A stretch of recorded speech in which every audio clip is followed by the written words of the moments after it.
Hello दोस्तों, welcome to BP classes. आज मैं टॉप 10 क्वेश्चन लाया हूं जो कि आने वाले एग्जाम में देखने को मिलेगा। तो चलते हैं दोस्तों क्वेश्चन पर। मल्लिका उत्तर दिशा की ओर 1 किलोमीटर चलती हैं और फिर दाईं तरफ मुड़ जाती हैं और वह 500 मीटर चलती हैं। उसकी आरंभिक स्थिति के अनुसार अब वह किस दिशा में है। तो दोस्तों, डायरेक्शन के क्वेश्चन बनाने से पहले हमें डायरेक्शन को ध्यान में रखना है। ये हो गया ईस्ट, वेस्ट, नॉर्थ और साउथ। तो दोस्तों, तो मल्लिका किस दिशा में जा रही है? उत्तर की दिशा में 1 किलोमीटर जाती है। ये प्रारंभिक बिंदु हो गया और इधर से उत्तर की दिशा में जा रही है 1 किलोमीटर। फिर दाईं तरफ मुड़ जाती हैं और वो चलती है 500 मीटर। दाईं तरफ चलती है और 500 मीटर चलती है। तो दोस्तों, अब तो क्वेश्चन में पूछा जा रहा है कि उनकी आरंभिक स्थिति के अनुसार अब वह किस दिशा में है। तो आरंभिक बिंदु था, ये बिंदु था और आपको डायरेक्शन में दिया हुआ है। डायरेक्शन मैंने बताया कि पहले नॉर्थ में जाता है। नॉर्थ में जाने के बाद फिर वो ईस्ट में मुड़ेगा। तो इन दोनों का बीच हो गया है, तो नॉर्थ और ईस्ट हो गया। तो दोस्तों, पूरब, उत्तर और पूरब इसका आंसर होगा। तो दोस्तों, हमें डायरेक्शन को हमें फॉलो करना है। इसे आपको पता होना चाहिए, ईस्ट, वेस्ट, नॉर्थ और साउथ। अब मैं चलता हूँ नेक्स्ट क्वेश्चन पर दोस्तों।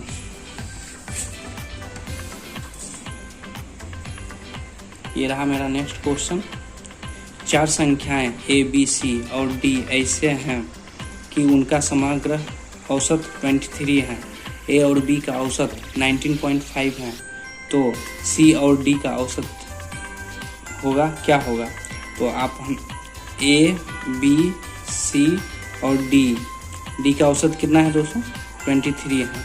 तो 4 संख्या का औसत हो गया 23 × 4 = 92 हो गया दोस्तों। अब A और B का औसत दिया हुआ है। A, B का औसत दिया हुआ 19.5, तो × 2 हो जाएगा 39। 92 में से 39 जाएगा तो कितना बचेगा? 53। C और D का हमें औसत निकालना है, एवरेज निकालना है। तो 2 संख्या C और D का एवरेज निकालना है। तो 53 / 2 = 26.5। तो मेरा आंसर हो जाएगा 26.5। अब मैं चलता हूँ दोस्तों अब नेक्स्ट क्वेश्चन पर।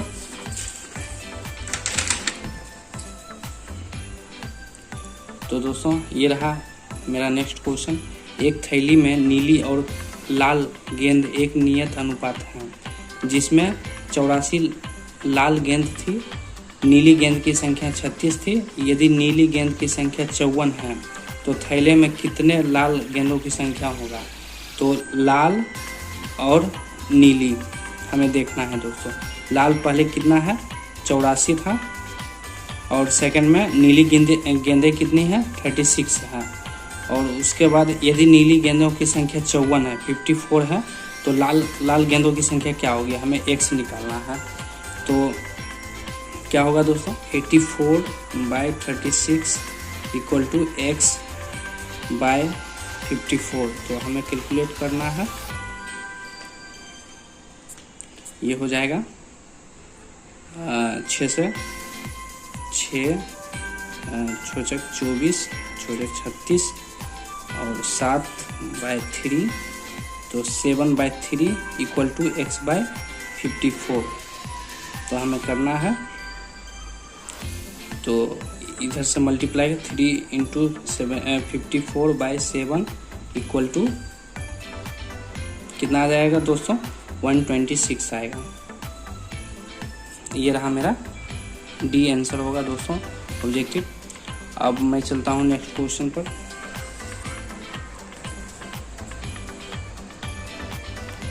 ये रहा सिंप्लीफिकेशन क्वेश्चन है। सिंप्लीफिकेशन का जो कि हमें ग्रुप डी और एनटीपीसी सब में देखने को मिलता है।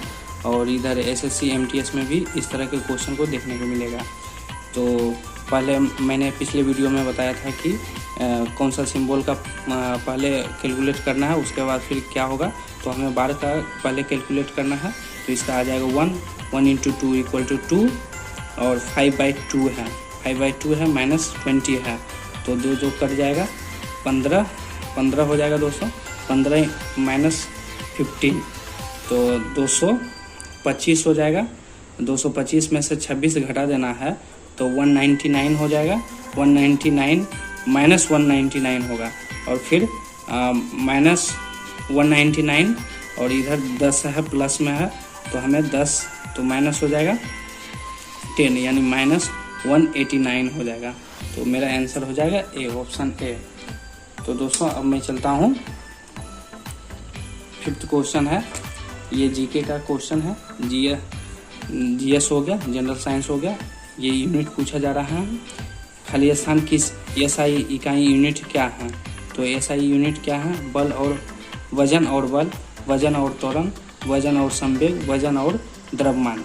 तो हमें एसआई यूनिट, न्यूटन का यूनिट होता है, बल का यूनिट होता है न्यूटन, तो हमें ऑप्शन नंबर 1 सही होगा दोस्तों। तो मैं चलता हूँ नेक्स्ट क्वेश्चन पर। तो दोस्तों आप इसे ध्यान से देखें, ये पाइथागोरस थ्योरम है। हमें ट्रिगोनोमेट्री में इस तरह के क्वेश्चन देखने को मिलेगा और इस तरह से क्वेश्चन पूछा जाता है एग्जाम में। यदि 8 P और 17 पाइथागोरस त्रिक हैं तो P का मान क्या होगा। तो ट्रिपलेट्स, कुछ ट्रिपलेट्स आप लोग को याद होना चाहिए, जिसे 3 4 5 का ट्रिपलेट होता है। तो हमें इस बात को 8 P और 17, तो P का मान क्या होगा। तो हमें तो ट्रिपलेट मालूम है, ट्रिपलेट P का मान होगा 15 होगा। हमें जिसे याद नहीं रहेगा इस तरह से बनाना है। देखिए ट्रिगोनोमेट्री में समकोण बनाना पड़ता है। लंब, इसको हम कहेंगे लंब, आधार और ये हो गया कर्ण हो गया। तो हमें कितना दिया हुआ है, आधार 8 है, P निकालना है और कर्ण 17 है। तो एक चीज़ हमें ध्यान देना है कि हमेशा लंब और आधार से बड़ी होती है कर्ण, लेकिन लंब और आधार में कभी लंब बड़ी हो सकती है या कभी आधार छोटी हो सकती है। ये दोनों एक्सचेंज होता है, लेकिन हमेशा कर्ण सबसे बड़ी संख्या होती है दोनों में से, लंब और कर्ण से। तो ये हो गया ए बी, मान लीजिए ABC है, तो लंब कर्ण दिया हुआ है, तो हमें आधार निकालना है। तो आधार निकालना है तो हमें देखना है कर्ण बराबर होता है √अंडर लंब स्क्वायर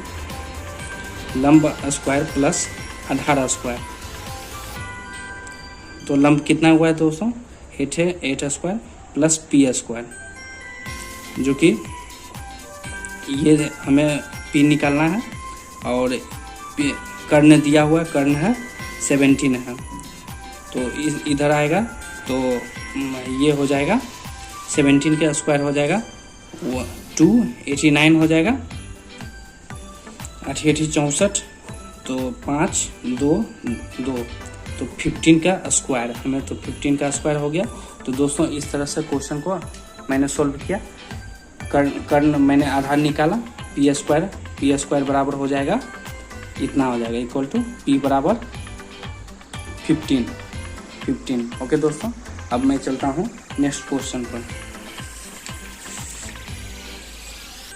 3 महीने के लिए निवेश किए गए 875 रुपया पर 21 ब्याज मिलता है, तो साधारण ब्याज की प्रति वर्ष दर कितना होगा, हमें रेट निकालना है।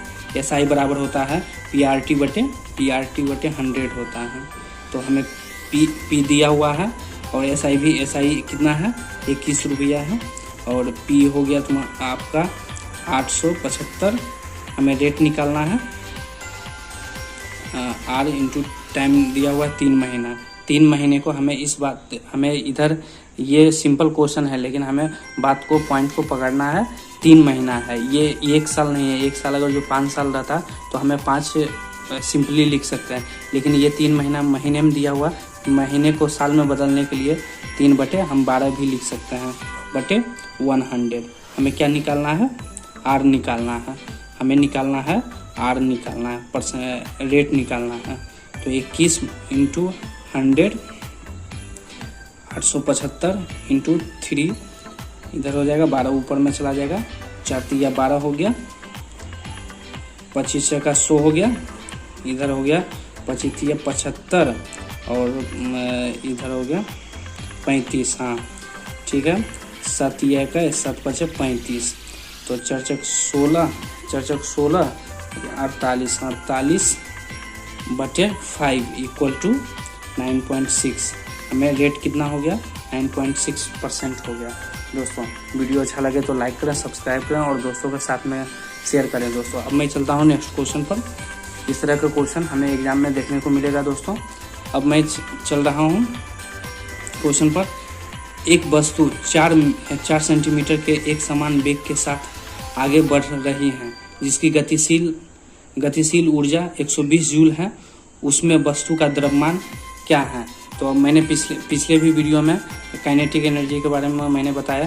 काइनेटिक एनर्जी बराबर होता है, काइनेटिक यानी गतिज ऊर्जा बराबर होता है 1/2 mv² होता है। तो हमें क्या निकालना है? मास निकालना है। तो काइनेटिक एनर्जी दिया हुआ है 120 जूल दिया हुआ है, 1/2 हमें m निकालना है और v वेलोसिटी कितना है? 4 है, 4 का स्क्वायर हो जाएगा, 4 16 हो जाएगा दोस्तों। तो 8 इधर हो जाएगा divided by m equal to 15 kg हो जाएगा, क्योंकि द्रव्यमान का यूनिट होता है kg होता है। तो हमें बाय ऑप्शन भी है, हमें टिक डायरेक्ट टिक कर सकते हैं दोस्तों। और वीडियो अच्छा लगे तो लाइक करें, सब्सक्राइब करें और दोस्तों के साथ में शेयर करें। दोस्तों अब मैं चलता हूँ नेक्स्ट क्वेश्चन पर। ये 9th मेरा क्वेश्चन रहा। एक को उसके पिता की संपत्ति का 2/5 हिस्सा होता है, जिसमें से वो 1/3 दान कर देता है। यदि उसने रुपया 16,858 दान किए हैं तो उसके पिता की संपत्ति से रुपये मिले। कितने रुपये उसके पिता की संपत्ति से मिला है? तो दोस्तों कितना? 2/5 रहता है, जो कि 1/3 दान कर देता है। कितने दान रुपया करता है? ये हो गया, इनके बराबर हो गया 16,858। तो हमें ये ओरिजिनल वैल्यू हुआ है, हमें पिताजी से इतना रुपया मिला है। तो इसका 116 16,858 इंटू 3 इक्वल टू 50,574 रुपया आएगा। तो दोस्तों ये मेरा रहा सेकंड ऑप्शन आंसर रहा। अब मैं चलता हूँ लास्ट क्वेश्चन। दोस्तों लास्ट क्वेश्चन में है, सुरेश और चिराग की वर्तमान आयु का अनुपात 5:4 है, यानी 5:4 है।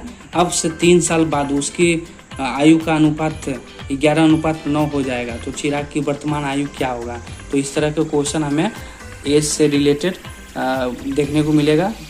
एसएससी, रेलवे और ग्रुप डी सब में ये सब इस तरह के क्वेश्चन हमें देखने को मिलेगा। और मैं इस क्वेश्चन को मैं आसानी तरीक़ा से सॉल्व करूँगा। वीडियो अच्छा लगेगा तो लाइक करें, सब्सक्राइब करें और दोस्तों के साथ में शेयर करें।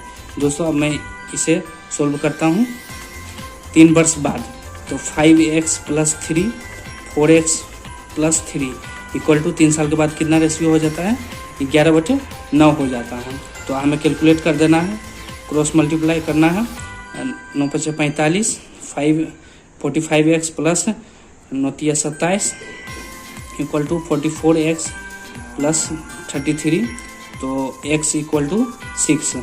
तो हमें x इक्वल टू 6 आया। तो हमें क्या निकालना है? वर्तमान आयु निकालना है। किसका निकालना है? चिराग का वर्तमान आयु निकालना है। तो चिराग हो गया 4 हो गया, 6 × 24 है, x का मान है 6 है, तो 6 × 24 वर्ष होगा। तो दोस्तों वीडियो अच्छा लगे तो लाइक करें, सब्सक्राइब करें और दोस्तों के साथ में शेयर करें। Thank you so much.